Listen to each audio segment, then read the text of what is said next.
Nomor 6. Pada koordinat kartesius, titik absis dikenal sebagai titik yang terletak pada sumbu titik-titik. Perlu diketahui bahwa pada titik koordinat kartesius itu adalah x, y. Ya, yang depan itu x, belakangnya y. Jadi x, y. Titik absis itu terletak pada sumbu x, sedangkan titik ordinat terletak pada sumbu y. Jadi untuk nomor 6, titik absis itu dikenal sebagai titik yang terletak pada sumbu I. Berarti pilihan jawaban yang paling tepat untuk nomor 6 adalah A. Nomor 7. Perhatikan gambar berikut. Ordinat untuk titik A adalah titik-titik. Berarti ini ya maksudnya titik koordinat A. Ya. Kita bahas. Titik koordinat kartesius itu adalah x, y. Jadi sumbu x dulu yang dibaca, ya, yang horizontal, kemudian sumbu y yang vertikal. X atau sumbu x ini itu adalah absis. Kemudian ordinatnya adalah sumbu y. Titik A perlu diketahui, titik A itu kalau disebutkan titik koordinat dalam diagram kartesius itu adalah negatif 1,4. Negatif 1 itu adalah ada di sumbu X nih. Kemudian 4 itu ada di sumbu Y. Jadi titik A itu ada terletak di titik negatif 1,4. Di mana absisnya adalah negatif 1, kemudian ordinatnya adalah 4. Jadi untuk nomor 7, ordinat titik A, ya, ordinatnya berarti 4.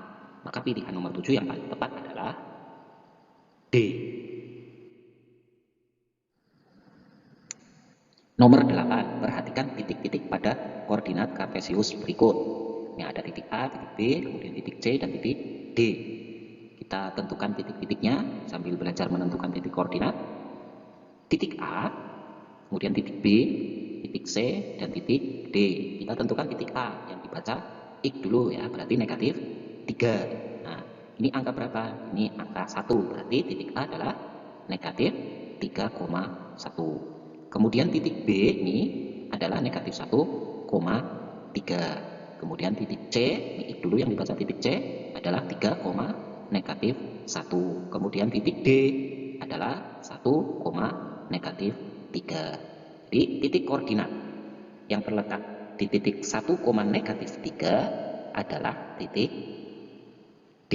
Maka pilihan jawabannya adalah D. Nomor 9, perhatikan gambar berikut. Ada titik koordinat ya. Ada diagram kartesius di sini, koordinat kartesius. Ada titik P, ada Q, dan ada titik R. Koordinat titik P, Q, dan R berturut-turut adalah, jadi kita disuruh untuk menentukan titik koordinat masing-masing, yaitu P, Q, dan R. Titik koordinat itu adalah X, Y ya. Ini sumbu X yang horizontal, sedangkan yang vertikal adalah sumbu Y. Pertama titik P, kemudian titik Q, dan titik R. Kita lihat titik P itu ada terletak di sini, berarti ini negatif 1,3.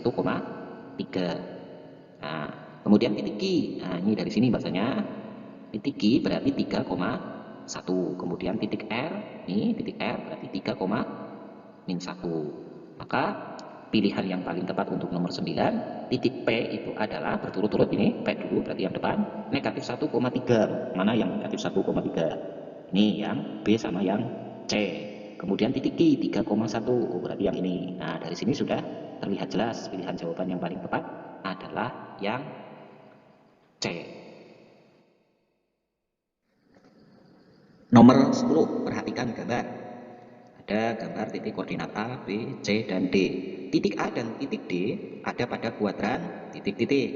Kita mengenal letak posisi daripada kuadran 1 sampai kuadran 4. Nah, ini sumbu X dan sumbu Y. Di mana letak posisi kuadran 1? Ini kuadran 1 ada di titik positif, koma positif. Kemudian kuadran 2 ada di sebelah kirinya, yaitu titik negatif, koma positif. Kemudian kuadran 3 ada di titik negatif, koma negatif. Kemudian kuadran 4 ada di titik positif, koma negatif. Ya, ini ada sumbu X dan sumbu Y. Titik A dan titik D, kita tentukan titik A dulu. titik A itu ini ada di negatif 3,1, berarti ada di kuadran 2 nih. Kemudian titik D adalah titik 1, negatif 3, ada di posisi kuadran 4. Maka titik A dan titik D ya ada pada kuadran berapa? Berarti kuadran 2 dan kuadran 4. Maka pilihan jawaban yang paling tepat untuk nomor 10 adalah B.